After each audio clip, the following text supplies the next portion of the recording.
नमस्कार मित्रों, स्वागत है आपके अपने YouTube चैनल नुक्कड़ एग्ज़ाम स्टडी में।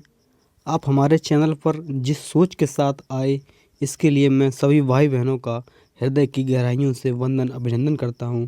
इसी के साथ आपका कीमती समय नष्ट न करते हुए अपने टॉपिक पर आते हैं। दोस्तों, आज हम हिंदी वर्णमाला पढ़ेंगे, जो आपकी सभी आगामी परीक्षाओं के लिए बहुत ही उपयोगी साबित होगी, ये मेरा आपको वचन है।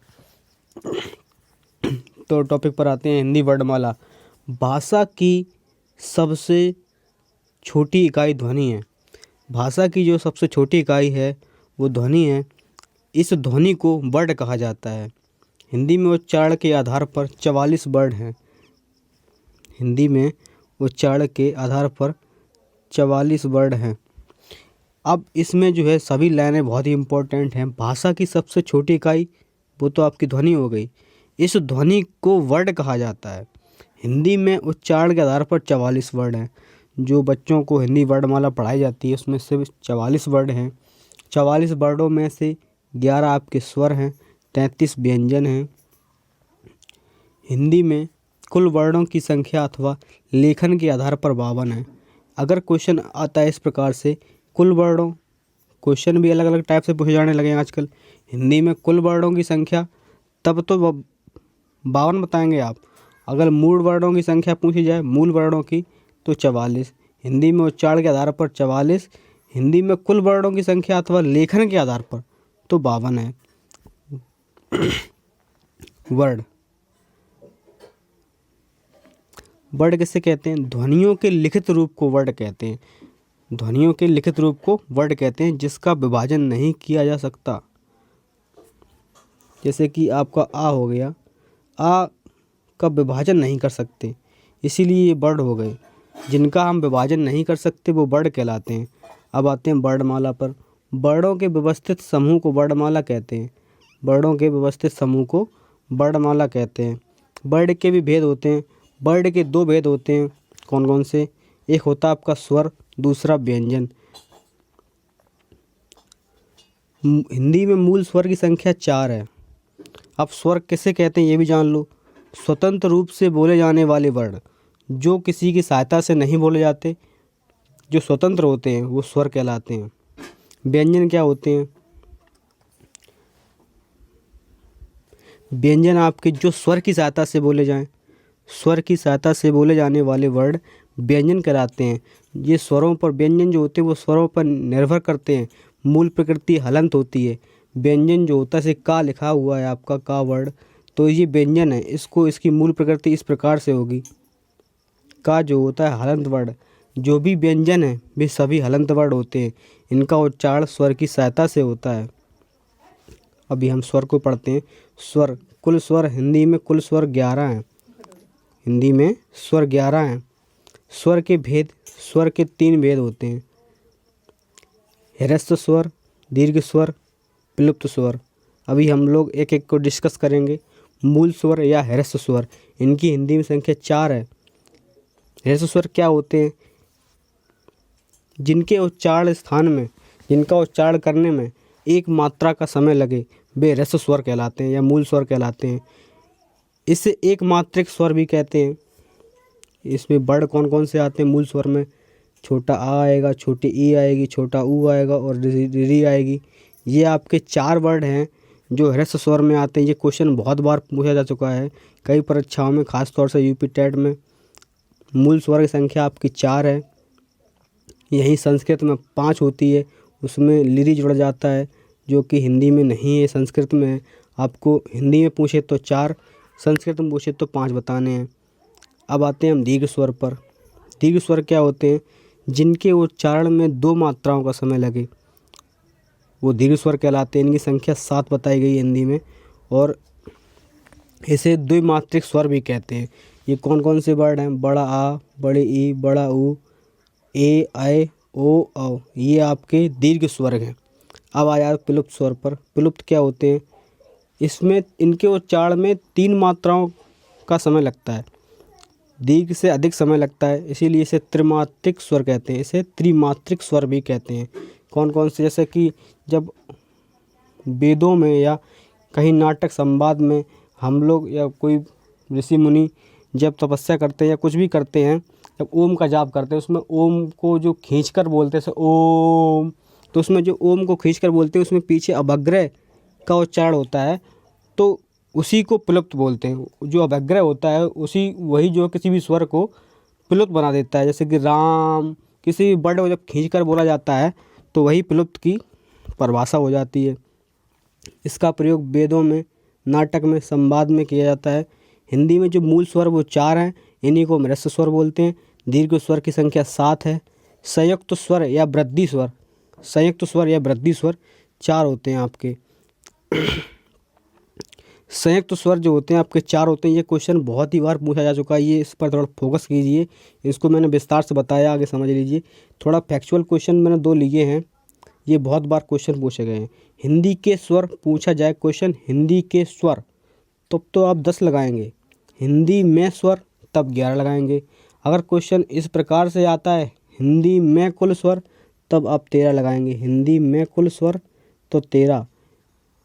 क्वेश्चन 3 प्रकार से पूछा जाता है, हिंदी के स्वर 10, हिंदी में स्वर 11, हिंदी में कुल स्वर तो 13। ये आपका एक स्वर होता है आगत, बड़े यहाँ पर चंद्र बिंदु का निशान लगा हुआ है, ये आगत स्वर है और ये अंग्रेजी भाषा से आया हुआ है। अब बात करते हैं संयुक्त स्वर की। संयुक्त स्वर की संख्या 4 होती है। कौन कौन सी होती हैं? ए, ऐ, ओ, औ। अब इसको ये संयुक्त स्वर बने कैसे हैं? ये स्वरों से ही बने हैं, किन्हीं 2 स्वरों को सम्मिलित कर लिया गया, सम्मिलित कर लिया गया, इसीलिए इनको संयुक्त स्वर बोले जाते हैं, क्योंकि ये 2 स्वरों की सहायता से बने हुए हैं। तो जो ए है आपका आ प्लस ई के मिलने से बना है, और ऐ है वो आ प्लस ए के मिलने से बना है, और ओ है वो आ प्लस ऊ के मिलने से बना है, और औ है वो आ प्लस औ के मिलने से बना है। इसको वृद्धि स्वर भी कहते हैं। वृद्धि स्वर आपके कौन कौन से हैं ये भी देख लीजिए। ये ए और औ वृद्धि स्वर होते हैं। इन्हीं से जो वृद्धि संधि होती है उसकी पहचान भी इन्हीं से की जाती है। जो आपके ए और औ होते हैं, इन्हीं से हम वृद्धि संधि की भी पहचान कर सकते हैं। तो ये क्वेश्चन बहुत बार पूछा जाता है कि कौन सा स्वर किन 2 स्वरों के मिलने से बना हुआ है। संयुक्त स्वर तो आप जानी गए होंगे कि संयुक्त स्वर की संख्या 4 होती है। कौन कौन सी? ए, ऐ, ओ, औ। इनमें से 2 ये वृद्धि स्वर हैं। और आपको ये भी जानना जरूरी है कि कौन सा स्वर किसकी सहायता से बना हुआ है, कौन 2 स्वरों की सहायता से बना हुआ है। ए जो है आपका आ प्लस ई से बना हुआ, ए ऐ है, ए आ प्लस ई से बना हुआ, ऐ आ प्लस ए से बना है, और ओ है वो आ प्लस ऊ से बना है, और औ है आ प्लस औ से बना है। इसी क्रम में हम लोग नेक्स्ट पर चलते हैं। नेक्स्ट पेज की स्लाइड खुल गई।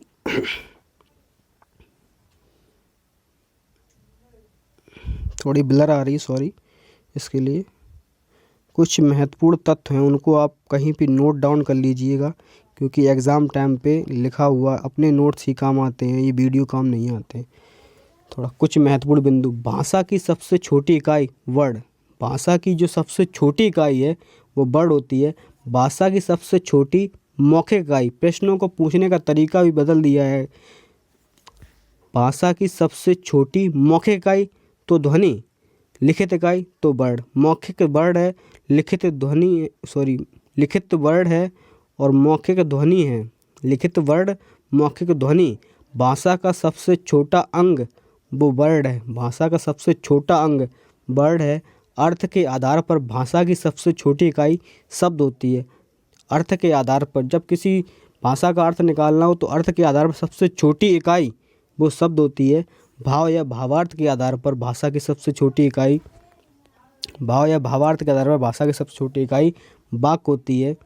भाषा का सबसे बड़ा अंग ये भी वाक्य होता है, और शब्दों का सार्थक समूह ये भी, ये जो लिखे हुए हैं शब्द, इनका सार्थक समूह ही वाक्य कहलाता है, ना कि निरर्थक। यदि वाक्य, शब्द तो कई भी हो सकते हैं, लेकिन जब तक उनका अर्थ नहीं निकलेगा तब तक वो वाक्य नहीं बनेगा।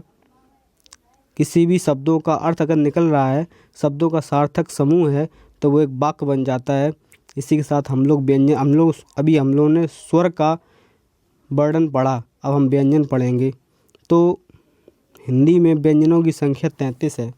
हिंदी में क्या, संस्कृत में भी व्यंजनों की संख्या 33 ही है। व्यंजन वर्ण 33 हैं आपके। इनके जो भेद हैं वो 3 हैं मुख्यतः।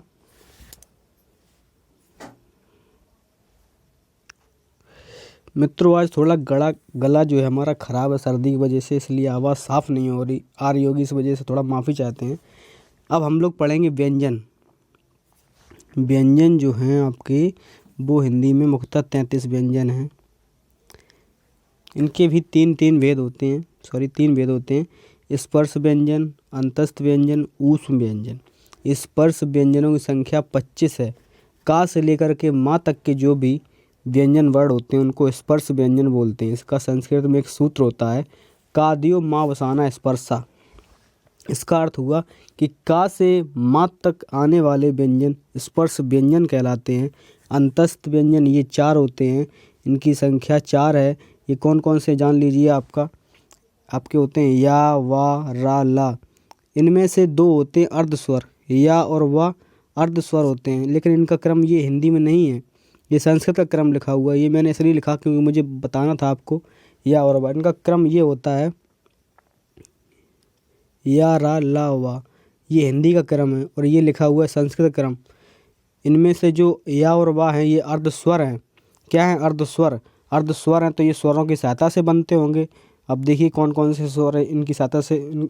या में जो है या वर्ण जो है वो ई प्लस आ से मिलके बना हुआ। ई प्लस आ से वो क्या बना है? या।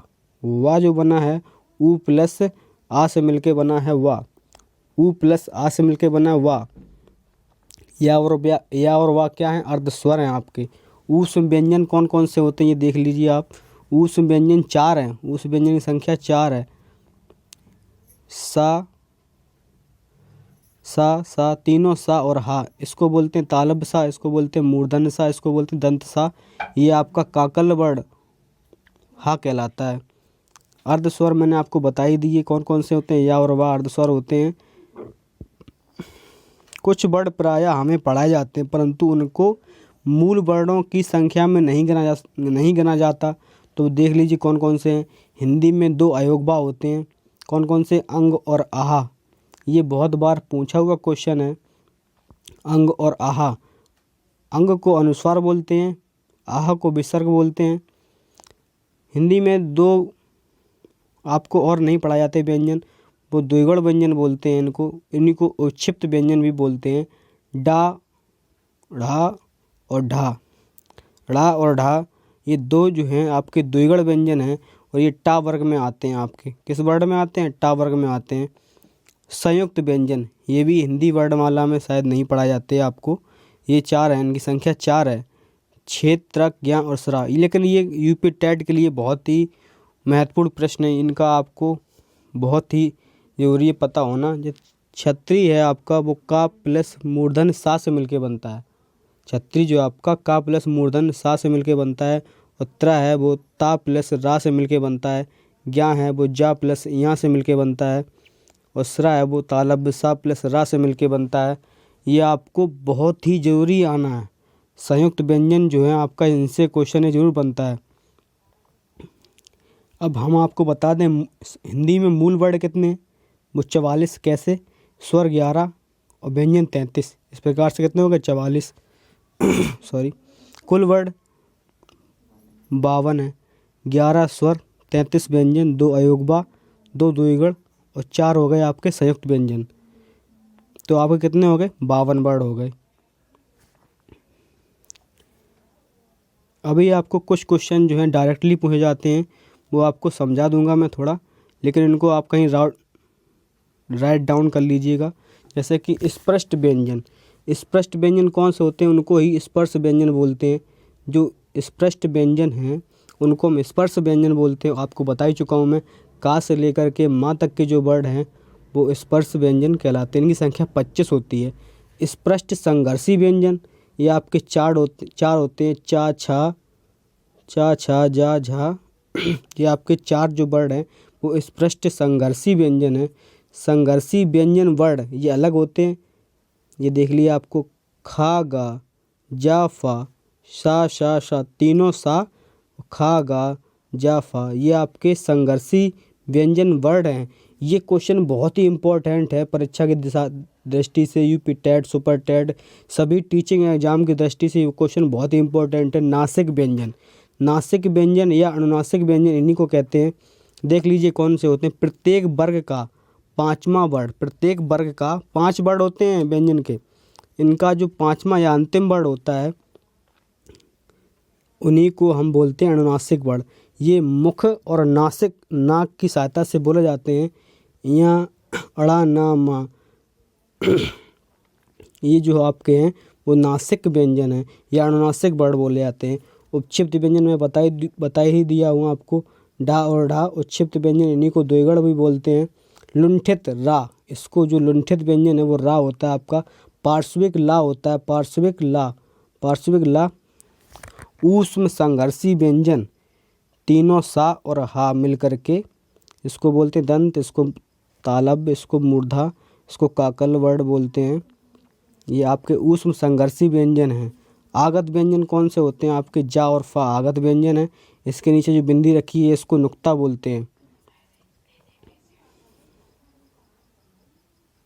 अभी आपको हम बताएंगे श्वास की मात्रा के आधार पर, श्वास की मात्रा के आधार पर वर्गों का वर्गीकरण। इसमें श्वास जो होती है उसके आधार पर जो वर्गों का वर्गीकरण किया गया है वो अल्प प्राण और महाप्राण में किया गया है। इसके लिए मैं बहुत ही शानदार ट्रिक बताऊंगा आपको। आप हमेशा भूल जाते होंगे कि 135 या 2-4 कैसे याद करूं, तो मैं बताऊंगा आपको। महाप्राण जिसमें मुख से अधिक वायु निष्कासित हो, जिसमें अधिक वायु निष्कासित हो वो महाप्राण होगा। महाप्राण जिसमें सम संख्याएँ आती हैं, जैसे कि 5 वर्ग बताए गए हैं, ये 1 2 3 4 5, ये आपके वर्ग हैं 5। अब इसको ध्यान समझना, इससे क्वेश्चन 100% आता ही आता है। एक क्वेश्चन महाप्राण, प्रत्येक वर्ग का दूसरा और चौथा, दूसरा कौन सा भाई, ये लाल से लिखा हुआ दूसरा है और ये चौथा है, ये दूसरा ये चौथा है। प्रत्येक वर्ग का दूसरा वर्ण और चौथा वर्ण, चौथा वर्ग, ठीक है। ये हो गए दूसरे, हो गए खा छा ठा था फा, घा या घा, जा झंडा, ढड़क्कन, धनुष, बावट्टी, ये आपके हो गए दूसरे और चौथे वर्ण। प्लस इसमें आप ऊष्म वर्ण जोड़ दीजिए, कौन से, सा शा शाह और हा। कुल कितने वर्ण हो गए, 14। अब मैं इसकी ट्रिक बताता हूँ। उसमें महा, प्राण तो छोड़ दीजिए, प्राण को काट दीजिए। महा में कितने वर्ण आ रहे हैं, 2 वर्ण आ रहे हैं, तो इसमें 2 ही वर्ग होंगे, दूसरा और चौथा, दूसरा और चौथा सम है इसलिए दूसरा और चौथा सम महाप्राण। 24 महाप्राण, 2 वर्ण इसलिए 2 दूसरा और चौथा। अब इसमें 3 वर्ण होंगे, 1 2 3, इसलिए इसमें 3 वर्ग बोले जाएंगे, 1 3 5। 135 अल्पप्राण, 135 अल्पप्राण, प्रत्येक वर्ग का पहला तीसरा पाँचवा, प्रत्येक वर्ग का पहला तीसरा पाँचवा जो ग्रीन से लिखे हुए वे सब क्या हो गए, वे सब अल्पप्राण हो गए। प्लस इसमें अंतस्थ वर्ण आते हैं, कौन से, अंतस्थ वर्ण, या व राला, या व राला। इन सब को जोड़ेंगे तो 5 × 15 4 19। अंतस्थ में वर्णों की संख्या कितनी हो गई, 19। सॉरी, अल्पप्राण में वर्णों की संख्या कितनी हो गई, 19। अल्पप्राण में वर्णों की संख्या कितनी होगी, 19। महाप्राण में कितनी हो गई, 14। कितनी हो गई, 14। अब जो हमने अभी बताया था अनुनासिक या पंचम वर्ण या नासिक वर्ण, ये हैं वो अंतिम वर्ण। इस लाइन का पाँचवा, इस लाइन का पाँचवा, इस लाइन का पाँचवा, का वर्ग का, चा वर्ग का, टा वर्ग का, ता वर्ग का, पा वर्ग का जो पाँचवा वर्ण होगा इसी को हम नासिक व्यंजन बोलेंगे। अनुनासिक इसी को बोलेंगे, इसी को पंचम वर्ण बोलेंगे। स्वर तंत्री में कंपन के आधार पर वर्णों के भेद, जो स्वर तंत्री होती है इसमें जो कंपन होता है उसमें जो वर्णों के भेद हैं उसके आधार पर 2 वर्गों में बांटा गया है, सघोष और अघोष। यहाँ से भी क्वेश्चन एक निश्चित ही तौर पर पूछा जाता है, सघोष और अघोष। जो सघोष होंगे आप खुद दिमाग लगाइए, जो सघोष वर्ण होंगे उनमें ज़्यादा वर्ग बोले जाएंगे, क्योंकि सघोष मतलब जिसमें वायु अधिक घर्षण के साथ निकले वो सघोष हो गया, जैसे अधिक कंपन के साथ निकले वो सघोष हो गया या घोष हो गया। सघोष घोष एक ही बात है। सघोष में तीसरा चौथा पाँचवा जो भी मैंने अभी वर्ग दिखाया था आपको, ये वाला इसमें तीसरा चौथा और पाँचवा, तीसरा चौथा और पाँचवा, ये 3 4 5 ये सब क्या हो गए आपके सघोष हो गए। 3 4 5 क्या हो गए आपके सघोष हो गए। और प्लस इसमें हा आता है। सघोष में तीसरा चौथा पाँचवा वर्ग के वर्ण आएंगे, प्लस हा आएगा और प्लस अंतस्थ आएंगे। अंतस्थ कितने होते हैं 4, या वा रा ला आपके 4 अंतस्थ, प्लस 1 ये, और 5 या 15, तीसरा चौथा पाँचवा, 5 15 और 1 16 4 20। इसमें सघोष में कितने वर्ड हो गए टोटल 20 वर्ड हो गए। अब आ जाइए अघोष पर। इसमें कंपन नहीं होता है या कम होता है, तो इसमें सीधी सी बात है अघोष में कितने वर्ड आएंगे 2। कितने वर्ग 2, पहला और दूसरा वर्ग अघोष हो गया, 3 4 5 सघोष हो गया। ये तो बहुत ही सिंपल है। लेकिन इसमें एक बात का याद रखना कि जो अघोष है उसमें पहले दूसरे वर्ण तो आते ही हैं, प्लस सा तीनों सा या ऊष्म कह दो, लेकिन ऊष्म का हा नहीं आएगा। ऊष्म का हा किस में चला जाएगा, वो सघोष में चला जाएगा, वो सघोष में चला जाएगा। पहला दूसरा वर्ण अघोष प्लस तीनों सा प्लस कुल वर्ण कितने हो गए इसमें, कुल वर्ण 13 हो गए। अब हम पढ़ेंगे जीव के आधार पर, जीव के प्रत्यन के आधार पर। तो जीव के प्रत्यन के आधार पर वर्णों को 3 भागों में बांटा गया, अग्र स्वर, मध्य स्वर, पश्च स्वर। ये बहुत ही ट्रिक से याद करो। मध्य स्वर मतलब आ, इसको अब याद कर लो बस। मध्य स्वर मतलब केंद्रीय स्वर, इसको बोलेंगे आ, वो भी छोटा वाला ह्रस्व आ। अग्र स्वर ए ई ए ऐ, अग्र स्वर ए ई ए ऐ। बाद बाकी सब क्या हो गए पश्च स्वर। स्वर कितने थे आपको बता ही दिया था मैंने। अग्र स्वर ए ई ए ऐ, मध्य स्वर आ, बाद बाकी बचे किसमें, सब चले जाएंगे पश्च स्वर में। बड़ा आ, छोटा ऊ, बड़ा ऊ, ओ, औ और आगत स्वर। अब इसको आप जो हैं केवल स्वरों को ही बांट दिया गया, अग्र स्वर, मध्य स्वर और पश्च स्वर में। केवल आप इन 2 को याद कर लीजिए, बाद बाकी तीसरा अपने आप मध्य स्वर आ हो गया, अग्र स्वर ए ई ए ऐ हो गए। अब जो है संवृत विव्रत, ये भी बहुत क्वेश्चन पूछे जाते हैं पेपरों में। संवृत और विव्रत स्वर के भेद या प्रकार। संवृत क्या होता है ये जान लीजिए पहले। संवृत के उच्चारण में मुख द्वारा, संवृत के उच्चारण में मुख का जो द्वार होता है वो सकरा हो जाता है। ये संख्या में 4 होते हैं। सकरा मतलब थोड़ा कम खुलेगा मुंह। तो इसमें कौन कौन से ए ई और उ उ, जो ये क्या हो गए संवृत। यही क्या थे आपके अग्र स्वर ए ई और उ उ। अर्ध स्वर, अर्ध स्वर में क्या होता है, अर्ध स्वर के उच्चारण में मुख द्वार कम सकरा होता है। इसमें कम सकरा होता है। संख्या में 2 होते हैं, कौन से ए और ओ। विव्रत स्वर, विव्रत स्वर के उच्चारण में मुख द्वार पूरा खुला होता है। विव्रत मतलब पूरा खुला होता है। जब पूरा खुलेगा तो ध्वनि कौन सी आएगी, आ, बड़ा आ। अर्ध विव्रत के स्वर उच्चारण में मुख द्वार अध खुला मतलब आधा खुला होगा। अर्ध विव्रत मतलब आधा खुला, विव्रत मतलब पूरा खुला। संख्या में कितने 4, ए ओ, ए औ और आ। ए ऐ जो आपका ह्रस्व आ आएगा, दीर्घ ऐ आएगी और औ आएगा किसमें, अर्ध विव्रत स्वर में। इसको एक बार फिर से देख लीजिए। संवृत कौन से होते हैं, जिसमें मुख द्वार सकरा हो जाए, जिसमें मुख द्वार सकरा। अर्ध संवृत जिसमें मुख द्वार कम सकरा हो। विव्रत में पूरा खुल जाता है और अर्ध विव्रत में आधा खुला होता है।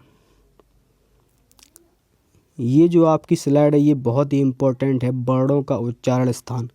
अगर आपने ये सीख लिया तो ये स्लाइड आपके लिए बहुत ही महत्वपूर्ण है। वर्णों का उच्चारण स्थान, इससे क्वेश्चन 100% पूछा जाता है।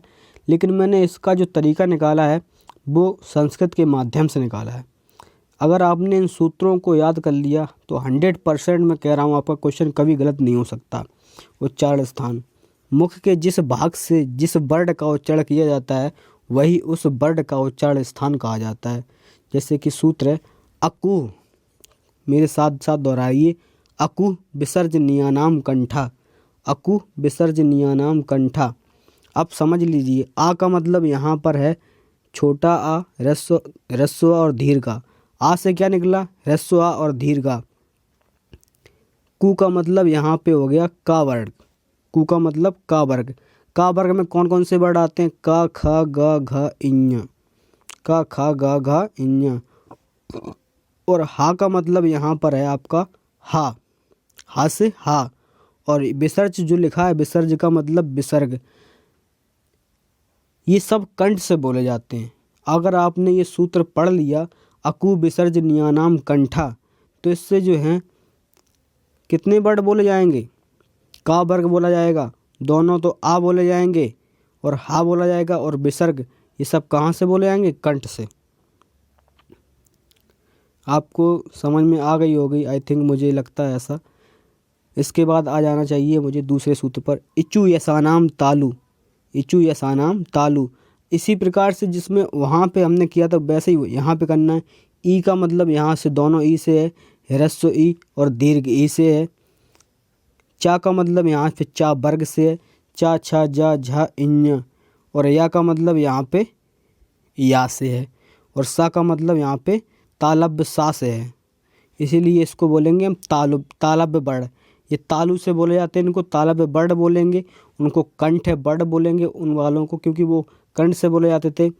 अब आ जाइए हम तीसरे पे आते हैं, ऋतु रसाणाम मूर्धा, ऋतु रसाणाम मूर्धा। जो ऋषि है वो आपका ह्रस्व ऋषि, ये दीर्घ ऋषि। टा का मतलब टा वर्ग, टा का मतलब टा वर्ग।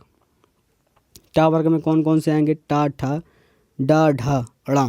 और रा का मतलब यहाँ पे रा से है, और सा का मतलब यहाँ पे मूर्धन सा भी है। तो आप समझ जाएंगे ऋतु रसाणाम मूर्धा, ये पीछे का जो वर्ड है मूर्धा, ये भी साथ में याद करना है। क्योंकि आपने ऋतु रसाणाम तो याद कर लिया, लेकिन पीछे पता ही नहीं किस में था ऋतु रसाणाम। तो मुझे लगता है कि ऋतु रसाणाम मूर्धा कोई याद करना कोई बड़ी बात नहीं है। अगर आपने इतना सूत्र याद कर लिया तो मुझे लगता है आप उच्चारण स्थान भी कर सकते हैं। आप कई बार इसको लिखिए, समझिए, अपने आप आपको ये सब आ जाएगा।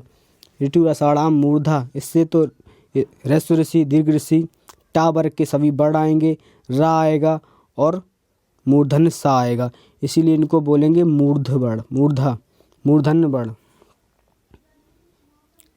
अब आ जाइए अगले पर, अगला सूत्र है लितु लसानाम दंता। अब दंत वर्ण से दंत से कौन कौन से वर्ण बोले जाते हैं? ये आपका संस्कृत का वर्ण है लिरी, ये आप हिंदी में नहीं पूछा जाता है। आप आ जाइए ता से ता वर्ग, ता से ता वर्ग के जितने भी वर्ण होंगे वो सब बोले जाएंगे। ता, था, दा, धा, ना। और ला से ला, सा से सा, दंत सा। ये सभी वर्ण कैसे हो जाएंगे? दंत वर्ण। कैसे हो जाएंगे? दंत वर्ण। इनको दंत से बोला जाता है। अब आ जाइए अगले पर, उपदमानीय ओष्ठव, उपपदमानीय ओष्ठव। यहाँ पर जो आपका ह्रस्व है उ, दीर्घ उ है, ये दोनों कहाँ से बोले जाते हैं? ओष्ठ से बोले जाते हैं। पा का मतलब यहाँ पे पा वर्ग है, ऊ का मतलब क्या था? यहाँ पे दोनों ऊ, ह्रस्व और दीर्घ दोनों ऊ थे यहाँ पर। और ये किससे बोले जाते हैं? ओष्ठ से। ह्रस्व और दीर्घ किससे बोले जाते हैं? ह्रस्व और दीर्घ ऊ, ये दोनों ओष्ठ से बोले जाते हैं। प्लस आपका पा वर्ग भी ओष्ठ से बोला जाता है। पा वर्ग में कौन कौन सी ध्वनियाँ आती हैं? पा, फा, बा, भा, मा। और उपदमानीय, ये दोनों संस्कृत वर्ण हैं। विसर्ग जैसे आधे वर्ण पा, फा, दोनों संस्कृत के वर्ण हैं। इसमें आपको पढ़ना नहीं है, ये हम संस्कृत पढ़ाएंगे तब आपको पढ़ा देंगे। ओष्ठ वर्ण, ये सब कौन से होते हैं? ओष्ठ वर्ण। पा वर्ग और दोनों ऊ, ह्रस्व और दीर्घ को दोनों ऊ, और पा वर्ग के जो वर्ण हैं वो ओष्ठ से बोले जाते हैं, ओष्ठ से बोले जाते हैं, इसलिए उसको ओष्ठो ध्वनि बोलते हैं। अब आ जाइए अगला सूत्र है, यम अंगणनानाम नासिका, यम अंगणनानाम नासिका चा। जो ध्वनियाँ अनुनासिक वर्ण होती हैं, मैंने बताया था आपको सभी वर्गों के पंचम वर्ण ही अनुनासिक वर्ण होते हैं, इनको नासिका के द्वारा बोला जाता है। अगला है आपका ए दौतो कंठ तालु, ए दैतो कंठ तालु। ए का मतलब यहाँ पर जो है आपका, ये सूत्र याद कर लीजिए बस। ए का मतलब यहाँ पर हेरस, सॉरी दोनों ही दीर्घ हैं, दोनों ए और आय। ए दे तो कंठ तालु, ए और आय जो हैं आपके वो कंठ तालु से बोले जाते हैं, कंठ और तालुब से, इसीलिए इनको कंठ तालब बड़ बोलते हैं। अगला आपका ओ दो तो कंठोष्टम, ओ दो तो कंठोष्टम, ओ और औ ये कंठ ओष्ठ से बोले जाते हैं, इसलिए कंठ ओष्ठ बड़ बोले जाते हैं इनको। बकारस दंतोष्ठम, बकारस दंतोष्ठम, दंत ओष्ठम से, दंत और ओष्ठ से केवल एक ही वर्ड बोला जाता है, वो रहे बा। ये आपका जो टेट का पेपर आउट हो चुका है अभी 2021 में, उसमें ये क्वेश्चन बहुत ही पूछा गया था, बहुत ही आसान सा जवाब था इसका, दंतोष्ठ है।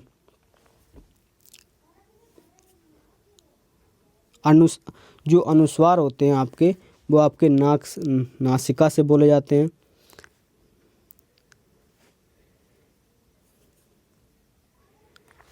इसमें हमने लगभग 100 क्वेश्चन लिए, अभी तक हमने जो कुछ भी पढ़ा वो सब कुछ इसमें ही मिल जाएगा आपको। देखते हैं कितना आपने समझा कितना नहीं समझा, क्वेश्चन को लगाते हैं। लगभग 100 क्वेश्चन लिए हुए हैं हमने इसमें।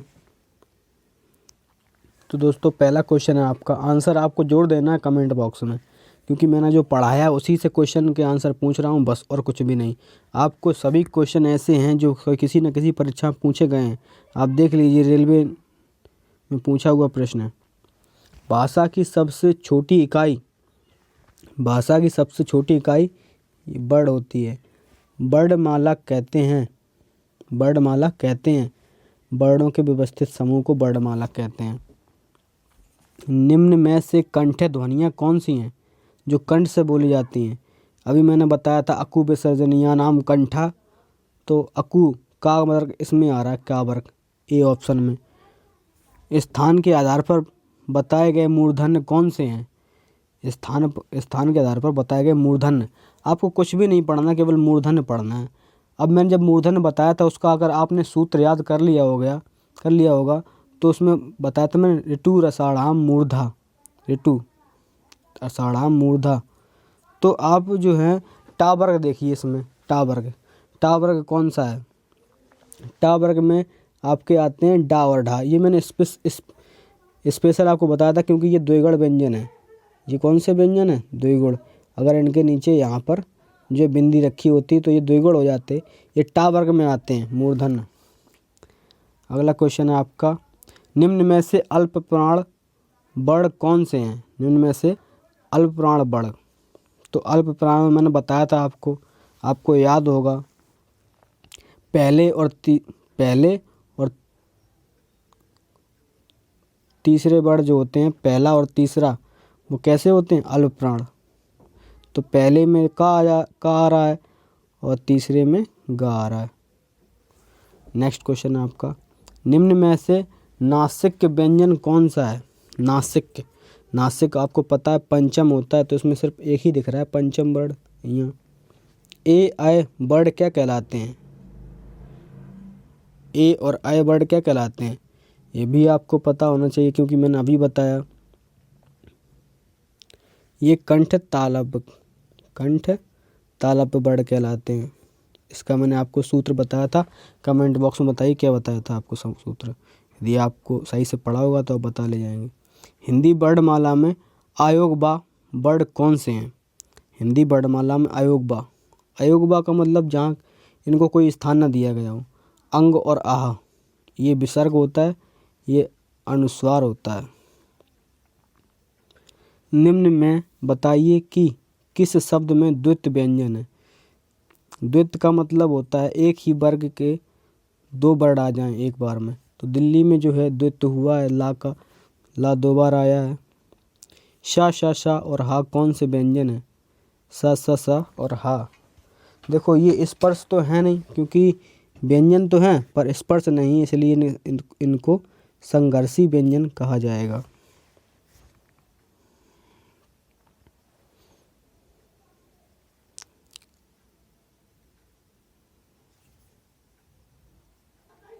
नेक्स्ट क्वेश्चन है आपका, निम्नांकित में से बताइए कि नवीन विकसित ध्वनियाँ कौन सी हैं?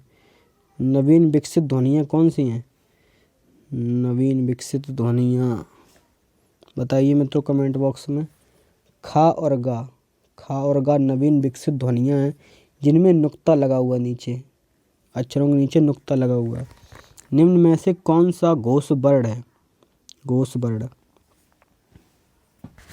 ये आपका घोष वर्ण है। मैंने आपको कौन कौन से बताए थे घोष वर्ण? 3 4 5।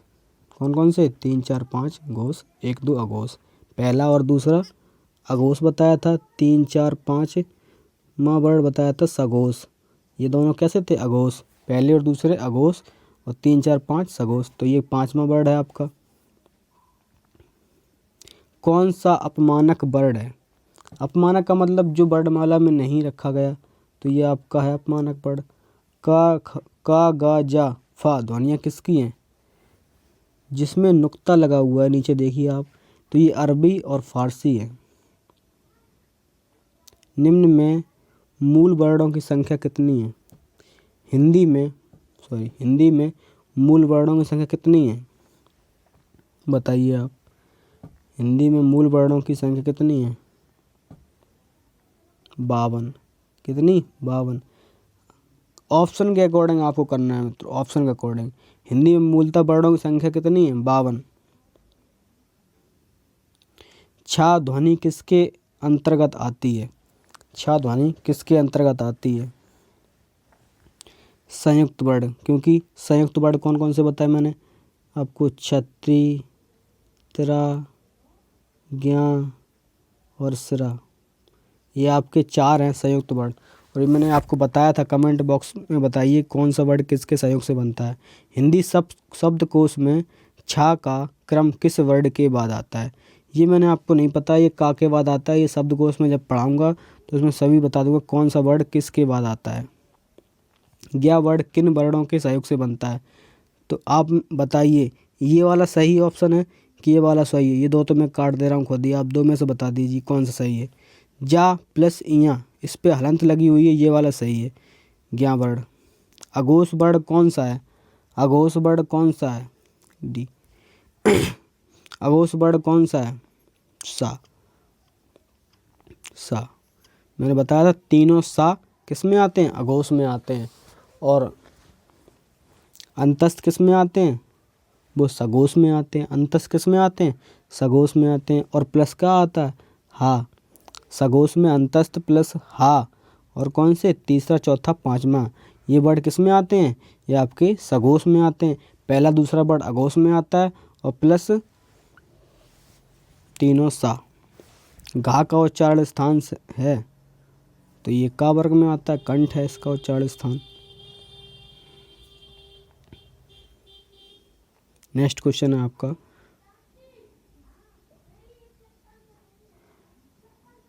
इनमें संयुक्त व्यंजन कौन सा है? इनमें संयुक्त व्यंजन कौन सा है? संयुक्त व्यंजन बताइए आपका। ये आपका संयुक्त व्यंजन है, किससे मिलके बनता है? जा प्लस इया से मिलके बनता है। इस पे हलंत होना चाहिए। नेक्स्ट क्वेश्चन है आपका, निम्नलिखित में से कौन सा वर्ण उच्चारण की दृष्टि से दंत नहीं है? नहीं है दंत, तो बताइए दंत वर्ण कौन से होते हैं? अगर आपको वो सूत्र याद है तो 100% मैं श्योर हूँ आप कर सकते हैं, क्योंकि इसमें देखो आपको टा दिया हुआ है। इसमें पूछ रहा है दंत वर्ण। क्या पूछ रहा है? दंत वर्ण। दंत वर्ण पूछ रहा है और टा दिया है। मैंने बताया था ऋतु, रसाणाम, मूर्धा, तो टा किससे बोला जाता है? मूर्धा से। बाकी सब तो दंत ही है। क्वेश्चन में नहीं पूछ रहा था तो इसका मतलब ये सही है आपका। जिन शब्दों के अंत में आ आता है उन्हें क्या कहते हैं? उन्हें अकारांत कहते हैं। नेक्स्ट क्वेश्चन आपका, छा वर्ण किसके योग से बना है? तो छा वर्ण आपका का प्लस मूर्धन सा से मिलके बना है। का प्लस मूर्धन सा से मिलके बना है। हिंदी वर्णमाला में स्वरों की कुल संख्या कितनी है? हिंदी वर्णमाला में स्वरों की कुल संख्या कितनी है? ये क्वेश्चन का आंसर मुझे चाहिए आपके मुख से। हिंदी वर्णमाला में कुल, यहाँ पे क्वेश्चन का पूछने का तरीका समझो। कुल संख्या तो 13, कितनी है 13। मैंने बताया भी था आपको हिंदी वर्णमाला में कुल संख्या कितनी है वर्णों की, स्वरों की संख्या 13 है। कुल पूछे तो 13। निम्नलिखित में कौन स्वर नहीं है, तो ये स्वर नहीं है आपका। निम्नलिखित में कौन स्वर नहीं है, तो हो ही चुका क्वेश्चन। निम्नलिखित में कौन टा वर्ग में नहीं आता, टा वर्ग में, तो टा ये तो आता ही है, टा ठा डा ढा डा ऋतु रसाणाम मूर्धा, टा वर्ग में ये नहीं आता क्योंकि ये कंठ में आता, का वर्ग में आता है। हिंदी वर्णमाला में व्यंजनों की संख्या है, व्यंजनों की संख्या 33 है। इसमें तो कोई संकोच ही नहीं होना चाहिए। अगला क्वेश्चन है आपका, निम्नलिखित में कौन सा पश्च स्वर है, पश्च स्वर, ये तो स्वर हैं ही नहीं दोनों। अब आ जाओ इसमें, मैंने बताया था ई और ए आई वो कौन से थे, अग्र स्वर थे। ये अग्र स्वर है, ये कौन सा है अग्र, ये पश्च स्वर है। कौन सा स्वर है, पश्च स्वर है। निम्नलिखित में से कौन अयोगबा है, अयोगबा विसर्ग होता है, ये वाला विसर्ग और अंग, ये दोनों बताए थे हमने आपको। अयोगबा छा ध्वनि का उच्चारण स्थान है, छा ध्वनि का, छा ध्वनि का उच्चारण स्थान बताइए। छा ध्वनि का तालब्य, इच्चू यसानाम तालु, इच्चू चा वर्ग में आता है, चा छा, इच्चू यसानाम तालु, चा छा जा जा, तो चा वर्ग में आ रहा है। चा वर्ग का कहाँ से बोलते हैं, इच्चू, चा मतलब इच्चू मतलब इच्चू यसानाम तालु, तालु से बोलते हैं। निम्नलिखित में से कौन संयुक्त व्यंजन नहीं है, संयुक्त व्यंजन नहीं है, संयुक्त व्यंजन ये नहीं है, ये किसी के योग से नहीं बनता। ये आपका का प्लस मूर्धन्य सा से मिलके बनता है, और ये आपका ता प्लस रा से बनता है लुंठित, प्लस ये बनता है आपका जा प्लस यहाँ से मिलके बनता है। तालब्य है इच्चू यसानाम तालु, तालब्य यही हो गए क्योंकि इच्चू यसानाम तालु, सूत्र यही चा छा जा। यारा लाभा किस वर्ग के व्यंजन है, तो अंतस्थ व्यंजन है यारा लाभा। उसमें कौन से होते हैं, सा शा और सा, ये तीनों कैसे हैं, चारों, ये ऊष्म व्यंजन है। अनुनासिक का संबंध है, कि अनुनासिक का संबंध नाक और मुंह दोनों से है, नाक और मुंह दोनों से है। सभी क्वेश्चन किसी न किसी परीक्षा में पूछे हुए हैं। अनुनासिक व्यंजन कौन से होते हैं, वर्ग के पंचमाक्षर, पांचवें अक्षर कौन से होते हैं अनुनासिक।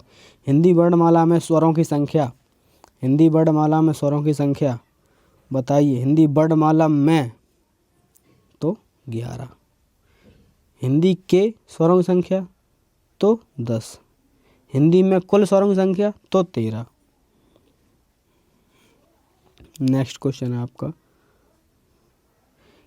किन ध्वनियों को अनुस्वार कहा जाता है, किन ध्वनियों को अनुस्वार कहा जाता है। स्वर के बाद आने वाली नासिक ध्वनियाँ, जो अनुस्वार कौन सी होती हैं, जो स्वर के बाद आती हैं। जैसे कि मैं बोल दूं संजय, तो संजय में आप ध्यान से पढ़िए, जो सा है उसके बाद में आ आया है, सा है उसके बाद में आ आया है, तब जा कर के आपका ये अनुस्वार आया है। तो स्वर के बाद में आने वाली नासिक ध्वनियाँ और जो है जो नाक की सहायता से बोली जाती, नाक और मुख के वो नासिक ध्वनियाँ होती हैं। तो संजय में जो है आ के बाद, आ क्या है, स्वर है, स्वर के बाद में आया है नासिक व्यंजन, नासिक ध्वनि। आ ओ और औ किस वर्ग के वर्ण हैं, कंठोष्ठ, किसके, ओ दो तो कंठोष्टम, जिसका सूत्र क्या था, ओ दो तो कंठोष्टम। हिंदी वर्णमाला में वर्ण, हिंदी वर्णमाला में वर्ण 52। स्वर ध्वनियों के प्रकार हैं, स्वर ध्वनियों के प्रकार हैं? उपयुक्त सभी हैं, क्योंकि ह्रस्व दीर्घ विलोप तो मैंने बताए हैं आपको, तीनों सही हैं। आधुनिक व्याकरण की दृष्टि से ब वर्ण का वैशिष्ट्य है। दंतोष्ट स्पर्श भी है, क्योंकि ये जो 25 वर्ण मैंने बताए थे आपको का से माँ तक, उनके अंतर्गत तो आता ही है। स्पर्श भी है, दंतोष्ट भी है,